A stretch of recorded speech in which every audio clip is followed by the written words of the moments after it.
It's a beautiful day here in South Tampa. Like Pat just said in a phone call, there's a faint trace of autumn in the air today. I've got a few things going on here in the back porch area I want to share with people, including my sweet little Cracker. He initially was a bit of a handful of a dog, but he's turned out to be quite the pooch. Here's a few things I want to cover. This is actually what made me think about shooting this video. This plant here is a wild amaranth, a pigweed of some kind, and I'd love to know what species it is. It pops up in my baby pool gardens, and unlike many of the cultivated amaranths I've grown, it's completely free of bitterness. It's mild, it's sweet, it's tender, no bitterness. I've chopped some up this morning into an omelet along with some other goodies, and I'd love to know what variety it is. It self-sows, and usually my container gardens. This is another little event happening here. This is a SCOBY from my kombucha tea that I decided to hang out in the sun and let dry and see just what it does. I don't know if it'll show up in the video, but it is seething with ants. I don't know if they're actually eating it or sucking kombucha tea out of it, but I'm going to be very curious what this SCOBY does. Here's new Lesbos basil plants growing in the baby pool that has underground a large number of dormant Allium canadense bulbs, a wild Canadian garlic that's a swamp garlic. What's going on here is these are amaranth, listen to me, amaranth, arugula seed pods. I had an unusual self-sowing of arugula this spring, which then followed up with a tremendous number of stalks. I've been stepping on the stalks to crush the seed pods, and later today I'll pull out the stalks, and I should have a very large amount of arugula seed there. Another thing that's going on is I just cleared up this baby pool of the okra plants except for this one, so I could ripen these remarkable seed pods. This is a variety called Fife Creek. This pod here, last time I measured it, was 11.5 inches long. I'm letting this one ripen for seeds for next season. But just for the heck of it, on August 16th, I sowed bonar seeds into the baby pool after I added some fresh compost. Bonar is a very cold-hardy brassica I've grown fond of. It belongs to a group of vegetables called forage rapes that were bred to be fed dairy cattle because they won't taint the milk with mustard oil. But I thought, what the heck, I've got almost a pound of seed, I've got an empty pool garden, and we'll see what happens. They've germinated very quickly,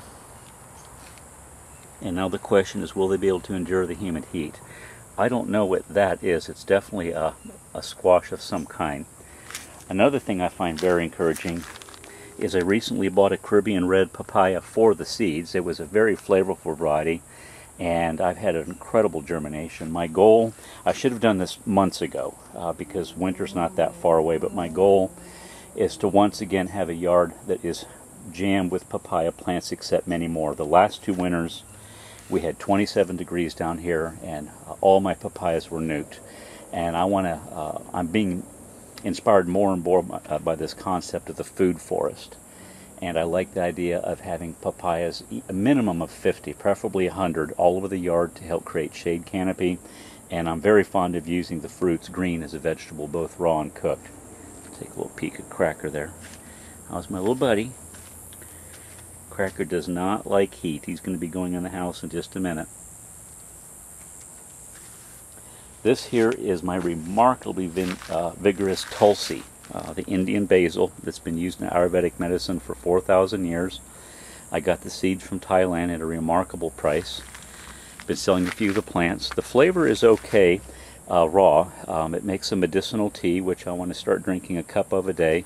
And I've also added it now twice to yellow split pea dal using Indian spices, and it worked beautifully there.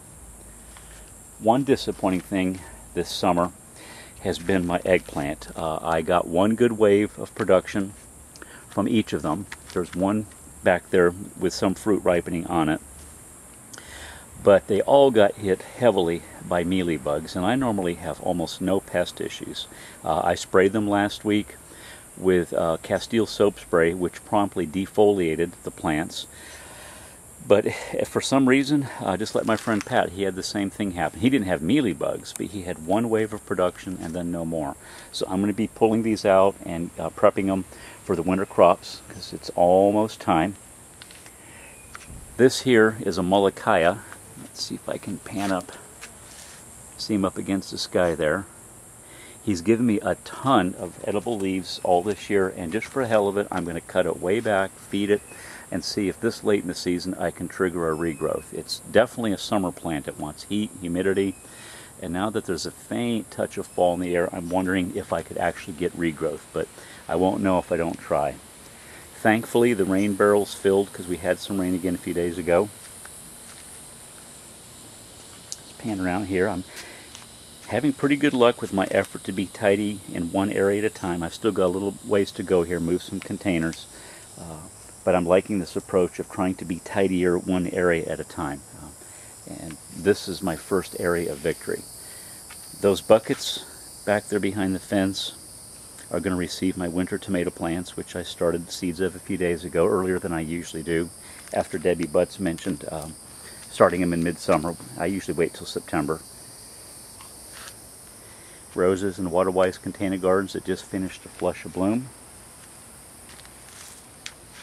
And one last glimpse at the world's sweetest little puppy. Right, Cracker? Are you my little buddy boy? I love you, Cracker. Bye-bye, y'all.